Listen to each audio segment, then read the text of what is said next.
I want to talk to myself a little bit about a video I watched a couple weeks ago for the first time, and I've watched it a couple times since because it really resonated with me, and it is by Bo Lotto on the YouTube channel Big Think, and it's called The Neuroscience of Creativity, Perception, and Confirmation Bias.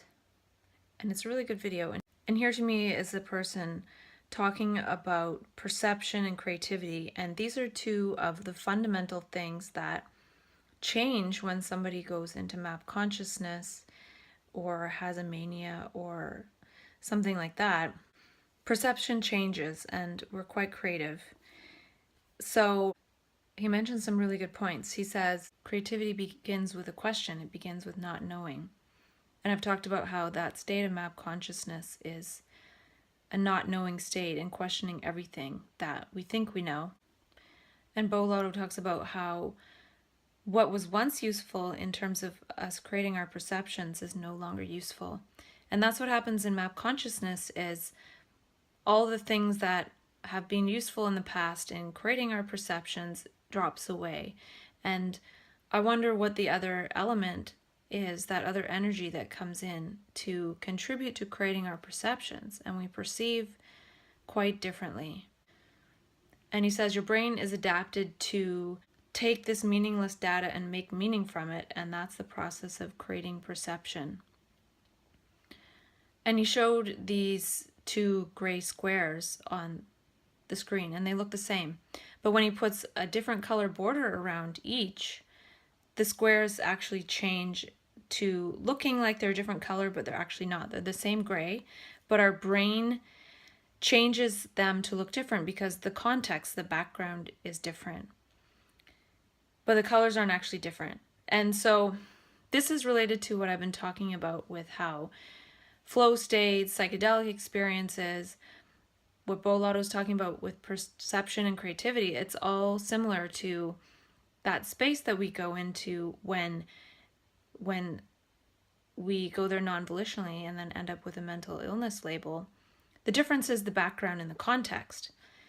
So if we went there without taking any substance, or without meditating for hours, or without doing some kind of creative activity, then the background context is, well, it's a mental illness. Whereas if we did something to get there, the background context would lead us to interpret it in a different way, which is going to create a different trajectory in our life. So the trouble is, when we're not sure how it's all happening, when we're not like, oh, I took a psychedelic, or I was meditating, so that's why.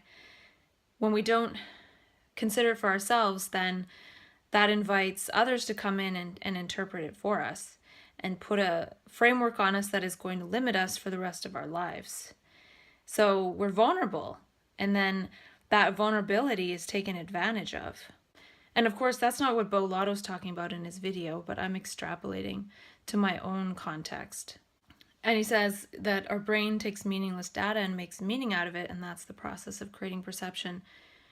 Well, all the context that we have in our mind to inform our perceptions or create our perceptions, that gets suspended when we go into map consciousness, and something else is involved in creating our perceptions. And this is something that people can do by taking psychedelics, and all of a sudden they have different perceptions. There's something coming in other than the regular processes to create perception. This can happen non-volitionally as well. So what other element is coming in non-volitionally to make other perceptions than our conditioned assumptions would? And Bo says when we hold on to assumptions, they create attractor states in your brain and they become very stable. To me, map consciousness is a different attractor state in the brain, and it is stabilized for quite a period of time. So map is a different set of attractor states. It's a natural state of why and what if and questioning and not knowing. And we question all our prior assumptions naturally without even trying to question them. It's the living out of that state that, through the daily life experience of it, gets us to question our assumptions. And when those other constructs aren't operating, we actually feel quite powerful. And then when we feel powerful and have that assumption, we're going to perceive those elements of reality that would confirm that and move towards more powerful and powerful ways of operating and behaving and being. And again, that usually at some point bumps up against the world that has been the traditional one for us. And this questioning assumptions, I feel, relates a little bit to how sometimes in those states we even question if our family members are our family members. Sometimes we feel like they're not. But really, it's just a space of questioning all assumptions. We assume that a person looks like and talks like and acts like our family member is them. But since there's such a deep questioning of all assumptions, we even question that. So the fundamental of that isn't that we're mentally ill because we think that maybe our mom isn't our mom. It's a sign that our brain is questioning everything. And maybe that's a space to engage in dialogue, to approach a person with curiosity and care, to help one to reconnect with some assumptions that are possibly important, not to feel like, well, they're saying I'm not their mom or something, so they must be mentally ill. And if we think we can fly, it's not they're mentally ill because they think they can fly. We're questioning the assumption of gravity, or at that moment we might feel like a bird, so we're questioning whether we're a human. And it doesn't mean that we can never be reconnected to the fact that we are indeed in a human body, but it shows the power of when all those assumptions are suspended. That's actually what gives us access to feeling like a bird, or feeling like maybe this person next to me isn't really my family member, or whatever, because we're questioning everything. And Bo says, how do we see differently? By engaging the process of creating perception. And in map consciousness, something else comes in to engage the process of creating perception. And it's not as much that something else comes in, but that structure that usually is involved in creating our perceptions and repetition and habit and routine drops away, and we're free to look at life, and some other energy comes in to bring new meaning to that perception than just looking at a cement wall and thinking it's a cement wall. We might notice something interesting. We might feel like we could climb it. We might think that we can move through it. We might think that we can paint on it. We might think that we could create a statue out of it. So instead of just looking at it as a wall, we look at it creatively. So the very way of looking in map consciousness is creative. And then that will bring in creative perceptions because there isn't that habitual structure operating. And Bo says, embody the fact that everything you do is grounded in your assumptions. And this creates the possibility of seeing differently. And that's a challenging one for me to wrap my head around in this state of consciousness I am right now. If I was in an altered state of consciousness, I would embody the fact that everything is grounded in my assumptions, but mainly because I would have completely different assumptions. And he says, I want people to know less at the end than they think they know now, because nothing interesting begins with knowing.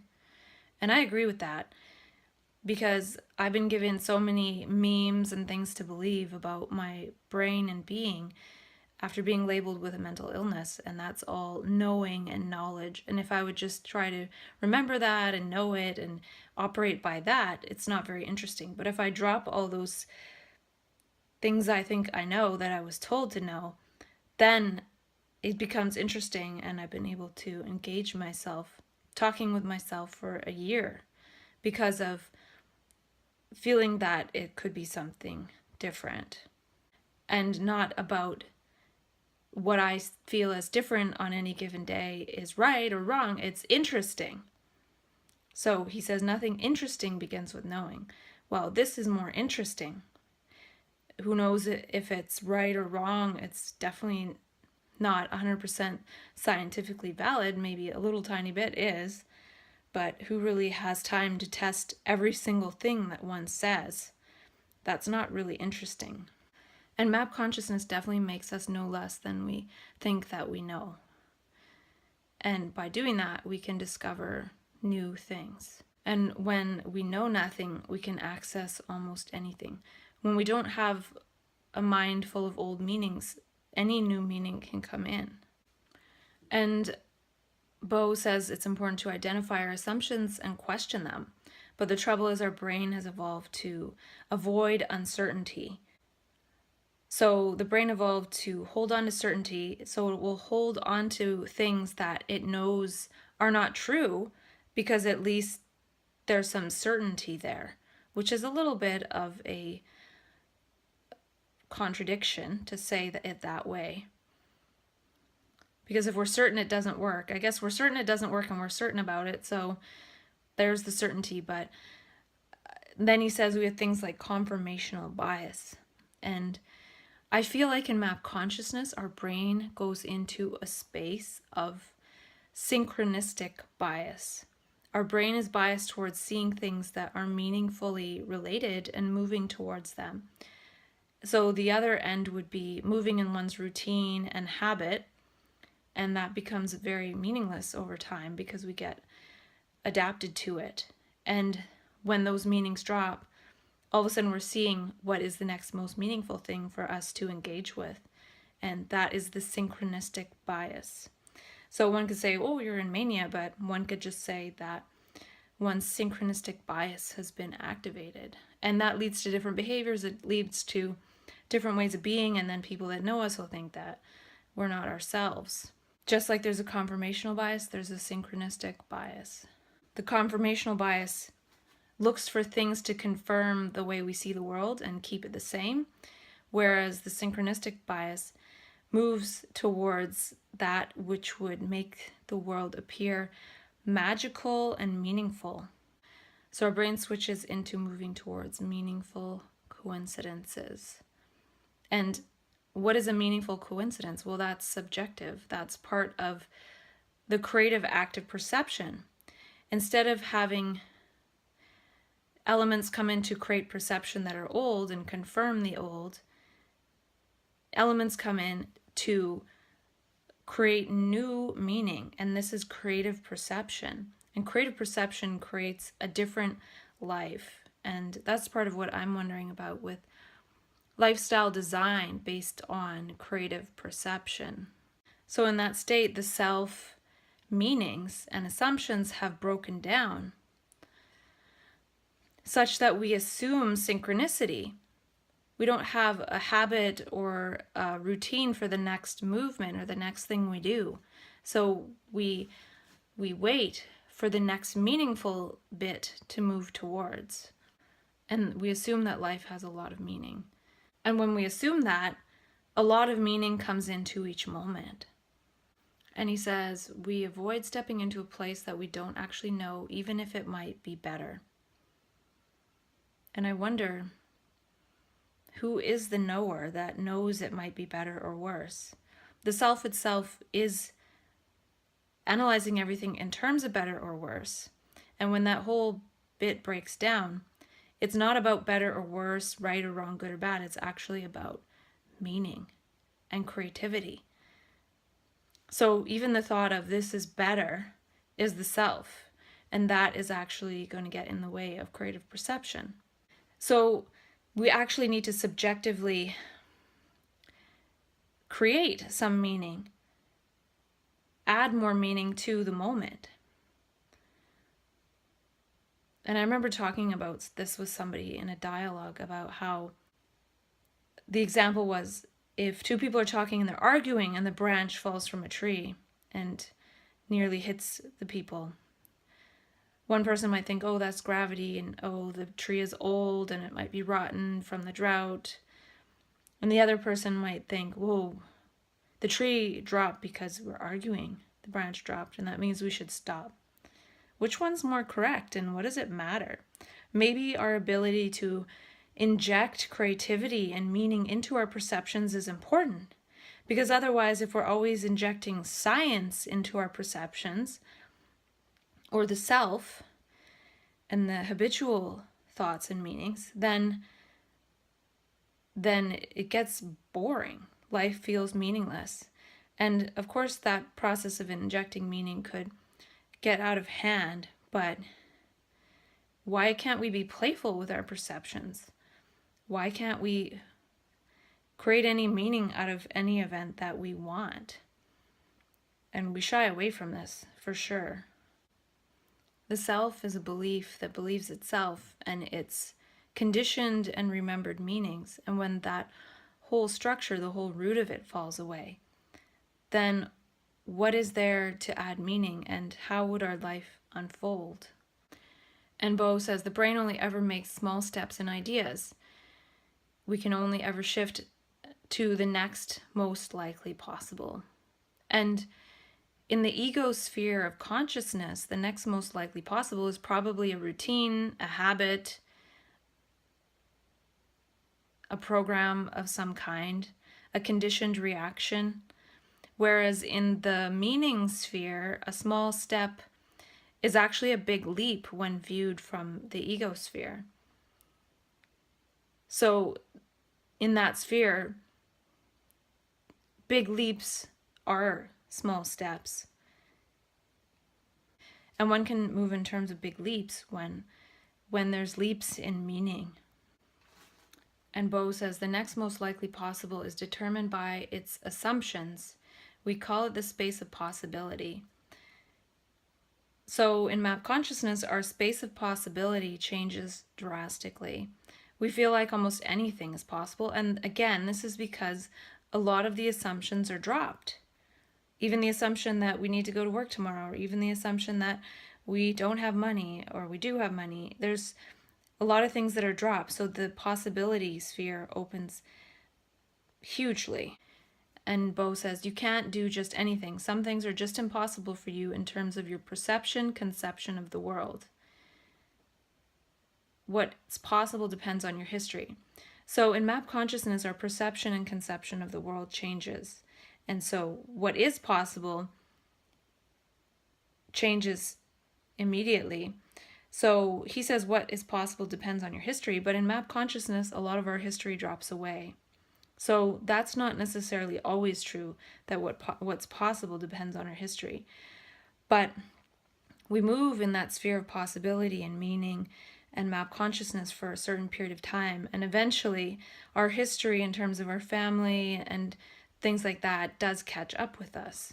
So it seems like the whole human history is what makes it so that open space of possibility doesn't stay possible indefinitely, because people just can't exist like that. They haven't. It's not part of human history. And if they do, then they're witches, or they're this, or they're that. So it's not safe to actually be in an open space of possibility. It's safe to be in a routine, in a rut, in a habit. Map consciousness is a new conception of the world. It changes our space of possibility. It suspends our assumptions. We are our assumptions, and then we are not. When we have no assumptions psychologically, we feel like we can do anything. And Bo says, where does this leave us with creativity? We have this concept that we are linking things that are very far apart, but the brain never does big jumps. What's really happening? For me, map consciousness is one big shift, one big jump out of the ego sphere, or out of all the conditioned meanings, habits, routines. And it could be a small step, but after that small step or big jump out of that sphere, any step we take is actually a small step, but from the sphere of our past, it would look like a big step. So it might actually be a small step for us to get on a plane to the other side of the world when we're in map consciousness. Whereas in ego consciousness, that would never even enter our awareness. So this relates a bit to how when we're being asked, well, why did you do this? Well, why did you do that? Why did you get on a plane to here? Why did you go there? Why did you do this? This is out of character. Really, we're in that creative space of our space of possibility being so huge that it was just a small step for us when we're in that space. So they take that as a sign of mental illness, not as a sign that our possibilities have been opened up because our assumptions about life and the world temporarily were scrambled and dropped. So in that space of map consciousness, everything is a small step.